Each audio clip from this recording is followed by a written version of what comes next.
Welcome to the class. और article 22 हुआ था, उसका क्लास अपलोड किया है, एडिट करना है। एडिट अपलोड करके एडिट करने में बहुत टाइम लगाते हैं, इसलिए आधा 1 घंटा 2 घंटा ऐसे ही यूट्यूब पे पड़ा रहता है वीडियो। ओके, सो 22 के बाद 22 सारे इंपॉर्टेंट हैं, ये सारे आर्टिकल वनडे एग्जाम वगैरह के लिए भी। पॉलिटी में इंडियन पॉलिटी सुना है, बस वह इंडियन कॉन्स्टिट्यूशन इंडियन पॉलिटी से ही इंडियन पॉलिटी इंडियन कॉन्स्टिट्यूशन से ही आता है। इसके बाद आएगा आर्टिकल 23, 24। ये दोनों आर्टिकल साथ में पढ़ना है। ये अपने आप में किस अधिकार के बारे में बात करते हैं? शोषण के विरुद्ध अधिकार। ओके, सो देखो यहाँ पे दिया हुआ है, दोनों पढ़ के फिर हम यहाँ पे चलते हैं। देखो आर्टिकल 23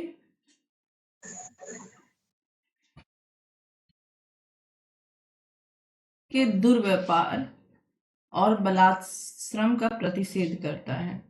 किसी इंसान के साथ, ठीक है, दुर्व्यापार किया जाना अर्थात किसी इंसान को बेचना, खरीदना, दुर्व्यापार और बेगार तथा इसी प्रकार का अन्य बलात्श्रम का मतलब होता है जबरदस्ती काम कराना, ठीक है, फोर्सफुली काम कराना, प्रतिषिद्ध किया गया है। और इस उपबंध का कोई भी उल्लंघन अपराध होगा जो विधि के अनुसार दंडनीय होगा। इससे पहले कौन सा सेक्शन हमने देखा जहां पर लिखा था कि इस कार्य का प्रतिषेध किया जाता है और इसका उल्लंघन दंडनीय होगा? आर्टिकल 17 में हमने देखा था कि किसी भी प्रकार का अस्पृश्यता अर्थात छुआछूत को प्रैक्टिस को क्या किया जाता है? किसी भी प्रकार की छुआछूत को प्रतिषेध किया जाता है और उसका उल्लंघन दंडनीय होगा। उसके बाद सीधे 23 में हमको दिखा है ना। चलो, उसके बाद आर्टिकल 23 का दूसरा कहता है, इस अनुच्छेद की कोई बात राज्य को सार्वजनिक प्रयोजनों के लिए अनिवार्य सेवा अधिरोपित करने से निवारित नहीं करेगी। ऐसी सेवा अधिरोपित करने में राज्य केवल धर्म, मूलवंश, जाति या वर्ग या इनमें से किसी के आधार पर विभेद नहीं करेगा। तो धर्म, रिलीजन, मूलवंश, जाति या वर्ग, ये 4 याद रखना है, अब बता रहे हैं। यहाँ दिया हुआ है शोषण के विरुद्ध अधिकार, है ना।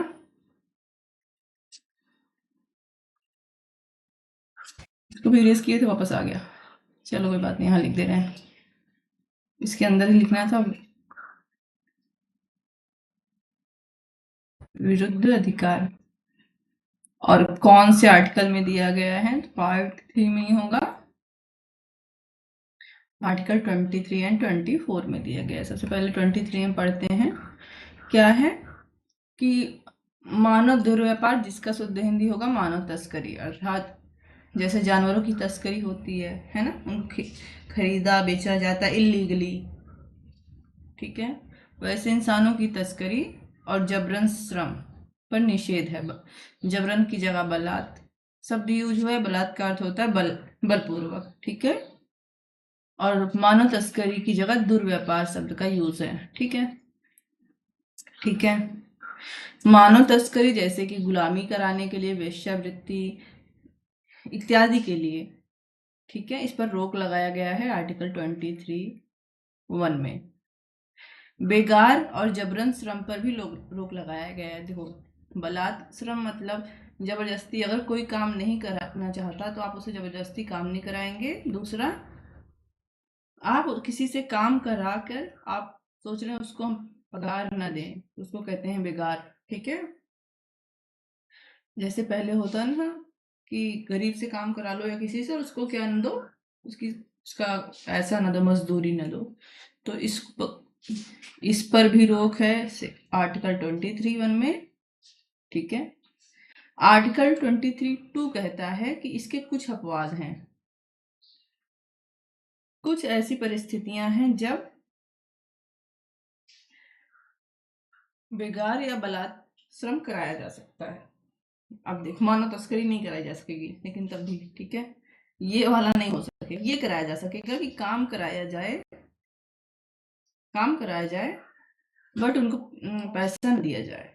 देखो यहाँ हमने देखा था, ये रहा,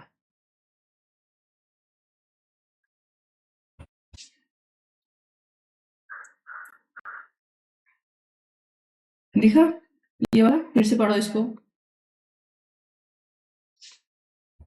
इस अनुच्छेद की कोई बात राज्य को सार्वजनिक प्रयोजनों के लिए अनिवार्य सेवा अधिरोपित करने के लिए निवारित नहीं करेगी। अर्थात अगर राज्य ऐसा कोई कार्य कर रहा है जहां सार्वजनिक सेवा किस चीज के लिए, लोकहित के लिए, ठीक है, सार्वजनिक प्रयोजन के लिए, लोकहित के लिए, इमरजेंसी आ गई है ऐसी कोई, ठीक है, ऐसी कोई इमरजेंसी आ गई है कि सार्वजनिक प्रयोजनों के लिए अनिवार्य सेवा राज्य को करानी ही पड़ेगी, वहां वो ऐसा कराएगा, ठीक है। बट उसमें उसको कराने में वो केवल धर्म, मूलवंश, जाति या वर्ग के अनुसार पर भेदभाव नहीं करेगा।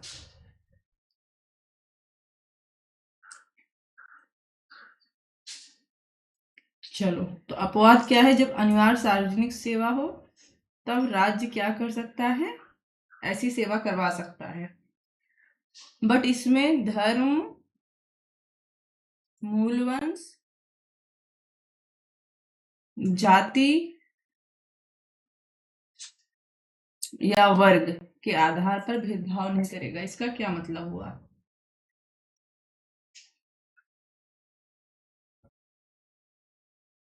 जैसे कि देखो, इमरजेंसी है कहीं पर, हाँ, पुलिस एक्ट पढ़ रहे हैं, अगर पुलिस एक्ट में देखो तो एक सेक्शन है, सेक्शन 17-18, वहां पर आवश्यकता पड़ने पर किसी एरिया में जहां कुछ प्रकार का खतरा है, ठीक है, विशेष पुलिस अधिकारी की नियुक्ति होती है। अब मान लो वहां पर पैसा दिया जाता है, ठीक है, काम करा जाता है, पैसा दिया जाता है, लेकिन चलो ये वाला एग्जाम्पल नहीं देंगे क्योंकि वहां पे जो है नियुक्ति होने के बाद वो काम नहीं करना चाहते, नियुक्ति हो गई, सैलरी मिल गई, उसके बाद वो काम नहीं करना चाहते, ठीक है। तो अगर वो काम नहीं करना चाहते तो उनको दंड मिलता है। चलो ये छोड़ो एग्जाम्पल, दूसरा एग्जाम्पल बता रहे हैं, क्योंकि फिर कभी तुम लोग के दिमाग में यही रह गया तो एग्जाम में तो यही लिख दोगे, नहीं तो गलती से। मान लो कि मान लो कि बॉर्डर है, ठीक है, इधर से आक्रमण होने वाला है, ठीक है, और यहाँ पे कोई नदी है, उसका पुल टूट गया है, उसको बनाना है, लेकिन मजदूर कम पड़ रहे हैं, बगल में एक गांव है। अब राज्य को जरूरत है, चाहे राज्य में स्टेट गवर्नमेंट, राज्य आर्टिकल 12 का कोई राज्य आएगा, ठीक है, राज्य को मजदूर चाहिए, मजदूर कम है, गांव वालों से कहता है चलो हेल्प करो, ठीक है, जबरदस्ती कहता है, गांव वाले मना कर रहे हैं कि हम खतरे में नहीं पड़ना चाहते, तो राज्य चाहे फोर्सफुली ले जाके काम करवा सकता है। दूसरी बात ये भी हो सकता है कि राज्य, मान लो कि कोई हो व्यक्ति कुछ वर्ग के लोगों को ले ले, एक्स वर्ग के लोग हैं, इनको ले जाए क्योंकि फोर्सफुली काम कराना है, और कुछ अच्छे वर्ग के लोग हैं, पढ़े लिखे, ज़्यादा अच्छी सोसाइटी की पहचान है ऊपर तक, उन लोगों को नहीं ले जा रहे हैं, ठीक है। तो राज्य क्या कर रहा है? भेदभाव कर रहा है, ऐसा भेदभाव नहीं करेगा, ठीक है, किसी भी प्रकार का भेदभाव करके नहीं कि अरे ये तो जो है ऐसे इनको ले चलो, ये लोग तो यही सब करते हैं वगैरह वगैरह, नहीं, आप किसी प्रकार का भेदभाव नहीं करोगे, ठीक है।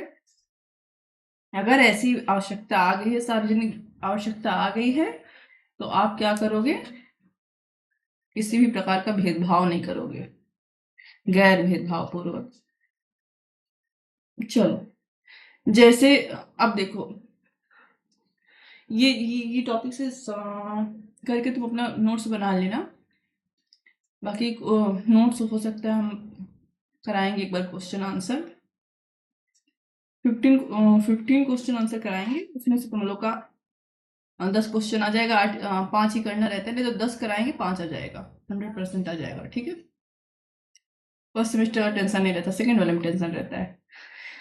तो आर्टिकल 23(1) के आधार पर कुछ कानून बने हुए हैं, जैसे बंधुआ मजदूरी प्रणाली उन्मूलन अधिनियम 1976, और ये 2 एक्ट और हैं, ठीक है। ऐसे कुछ जो एक्ट तुमको देख के लगे कि लोगों को मजदूरी से बचाने के लिए या उनको जो है उनको शोषण से बचाने के लिए बनाए गए हैं। चलो, 23(1), 22(3)(1) का था वो, चलो, ओके। उसके बाद केस है peoples union for democratic rights versus Bharat संघ। ये इस केस में क्या था, इस केस में सुप्रीम कोर्ट ने कहा कि जैसे मान लो एक्स को 50 रुपए न्यूनतम मजदूरी एक दिन की है, उसने दिन भर काम किया और जब मजदूरी लेने गए तो 50 की जगह उसको 49 रुपया दिया गया, 40 रुपया दिया गया। कोर्ट ने कहा जितनी मजदूरी न्यूनतम निर्धारित है, अगर उससे कम उसको 1 रुपये चाहे 1 पैसा भी कम मिल रहा है तो वो किस में जाएगा, वो आर्टिकल 23(1) का उल्लंघन होगा। ठीक है, क्योंकि वो जबरन श्रम में जाएगा। उसके अलावा ये केस भी इंपॉर्टेंट है, ये वेरी वेरी इंपॉर्टेंट केस है।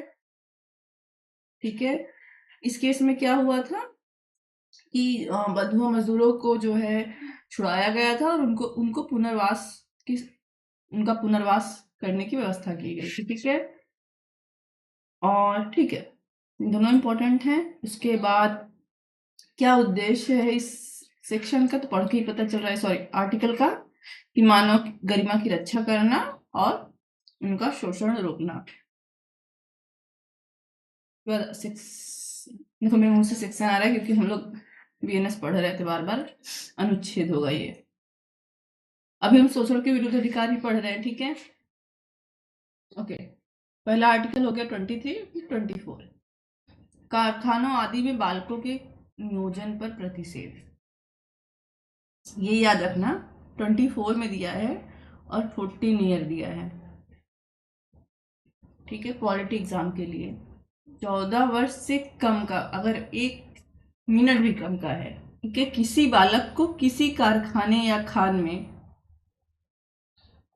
कहाँ पे, कारखाने में या खान में, खान समझ रहे हो, जस्ट कोयला वगैरह निकल जाता है, नियोजित नहीं किया जाएगा। प्लस अन्य परिसंकटमय नियोजन में भी नहीं लगाया जाएगा। तो पहला क्या है, इसकी हेडिंग है कारखानों आदि में बच्चों को रोजगार पर निषेध है, जो हम लोग सिंपल लैंग्वेज में ट्रांसलेट किए हैं। तुम सिंपल अपने लैंग्वेज में भी आंसर लिख सकते हो। ठीक है, फैक्ट सही होना चाहिए।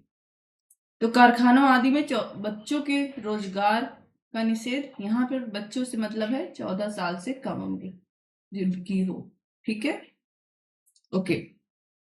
तो मुख्य प्रावधान, 14 ईयर्स से कम आयु के बच्चे का कारखाना, पहला खानों समझ रहे हो ना, जहाँ से खुदाई करके लोहा कोयला इत्यादि निकाला जाता है, डेंजरस जगह होती है क्योंकि वो, या अन्य खतरनाक कार्य, जैसे कहीं पर पटाखा बनाया जाता है इत्यादि, ये सभी खान में तो हो नहीं रहा, कारखाने में होता है। ठीक है, यह हो सकता है कि नॉर्मल कहीं सड़क पे भी कोई खतरनाक काम चल रहा हो, मान लो कहीं घर वगैरह बन रहा हो, कुछ वहाँ पर डेंजरस काम चल रहा हो। ठीक है, मान लो लाइटिंग का काम चल रहा है तो वो भी डेंजरस काम है। ठीक है, तो ऐसी जगहों पर रोजगार का निषेध है। ठीक है, इसका सीधा सा उद्देश्य है कि जो बालक है उसका स्वास्थ्य सुरक्षित रहे, प्लस उसकी शिक्षा की रक्षा की जा सके। ओके, कुछ संबंधित आर्टिकल 24 पर आधारित ही आप देखोगे, अगर बाल श्रम निषेध से संबंधित, देखो श्रम निषेध, बलात् श्रम निषेध से संबंधित कोई कानून देखोगे तो आर्टिकल 23 में जाओगे। बट कोई बालक है, कोई बच्चे के सुरक्षा से संबंधित कानून देखोगे तो आप आर्टिकल 24 से समझना उसको। ठीक है, कारखाना अधिनियम, निशुल्क और अनिवार्य शिक्षा का अधिकार अधिनियम 2009, तो मोस्टली ये तो आर्टिकल 21A से संबंधित है ही। ठीक है, और ये यहाँ इसको भी प्रभावित करेगा 24 को, क्योंकि ये 14 ईयर्स से कम बच्चों को अगर कारखाने में जाने से रोक रहा है तो उनकी शिक्षा पर भी जोर देता है, लिखा भले नहीं है ताकि वो पढ़ लिख सकें, है ना, सुरक्षित हो सकें। केस, इसमें देखो ये केस वेरी इंपॉर्टेंट है। ओके ओके, इसमें सबसे इंपॉर्टेंट जो है वो ये है, वेरी वेरी इंपॉर्टेंट, जो तुम अक्सर सुनोगे। ठीक है, और जो तुमको लिखना है, लेकिन फिर भी सब देख लेते हैं। MC मेहता बनाम तमिलनाडु राज्य 1996। इस केस में क्या हुआ था, आतिशबाजी जो उद्योग होता है जहाँ पटाखा वगैरह बनता है, ठीक है, वहां पर बाल श्रम पर प्रतिबंध लगा दिया गया था। बाल श्रम पर प्रतिबंध मतलब 14 साल से कम उम्र के बालक को या बालिका को इस एरिया में काम नहीं करने दिया जाएगा, और अगर कोई ऐसे काम में किसी को लगाता है तो फिर वो संविधान का उल्लंघन कर रहा है। ठीक, ये भी इम्पोर्टेंट है अगर याद रखना चाहो। हाँ, पॉलिटी के लिए इम्पोर्टेंट है, और ठीक है, एलएलबी के लिए सबसे इम्पोर्टेंट यही है। बचपन बचाओ आंदोलन बनाम भारत संघ 2011। बचपन बचाओ का पढ़ के ही लग रहा है कि बालक से संबंधित होगा। 2011 का है, न्यू केसेस में से है। ओके, सर्कस में वो जो बच्चे काम करते हैं उन पर प्रतिबंध इस केस में सुप्रीम कोर्ट ने लगाया। ओके, कि सर्कस में बालक काम नहीं करेंगे 14 ईयर से कम के। इसके बाद ये है peoples union for democratic rights, ठीक है, 1982 का। तो इन तीनों में सबसे ओल्ड केस है ये, ठीक है। और इसमें भी कुछ नियम सुप्रीम कोर्ट ने पारित किए थे बाल श्रम से संबंधित, इसलिए ये सबसे ओल्ड है, सबसे इम्पोर्टेंट है, ठीक है। उद्देश्य क्या है इसका भी वही है, बाल कल्याण सुनिश्चित करना, शिक्षा को बढ़ावा देना, दोनों वही था। चलो,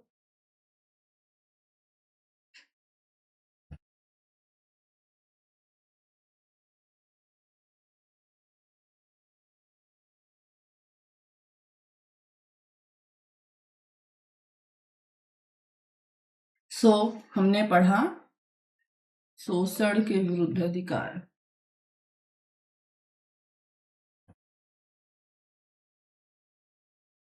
राइट, ठीक है। दो आर्टिकल दिए हैं 23 एंड 24। 23 क्या कहता है कि किसी से मानव का दुर्व्यापार नहीं किया जाएगा। दुर्व्यापार मतलब बेचना, खरीदना, तस्करी इत्यादि करना, ठीक है। और उनको बेगार में नहीं लगाया जाएगा। बेगार मतलब जहां आप काम करा लो और पैसा ना दो, या उनसे जबरदस्ती काम नहीं कराया जाएगा। इन तीनों पर क्या है, प्रतिबंध भी है। प्रतिबंध एक बात होती, प्रतिबंध तो है ही, जाहिर सी बात है प्रतिबंध लगाया जाएगा। साथ में अगर उल्लंघन होता है तो दंड भी दिया जाएगा। कितना दंड दिया जाएगा, तो संविधान में दंड की व्यवस्था, दंड के बारे में कहा गया। कितना दंड दिया जाएगा इसके लिए अलग से कानून होगा, बीएनएस में लिखेगा, ठीक है। ओके, उल्लंघनीय उल्लंघन पे क्या होगा, दंड दिया जाएगा। उल्लंघन पे दंडनीय होगा, उल्लंघनीय लिख दिए, इसको थोड़ा सा इरेज करके सही कर लेना, हम ही सही कर दे रहे हैं।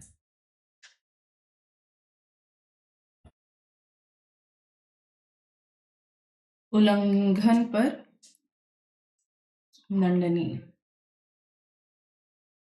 ओके, अपवाद है, राज्य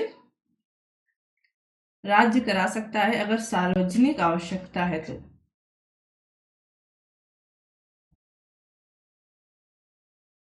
बट राज्य भेदभाव नहीं करेगा।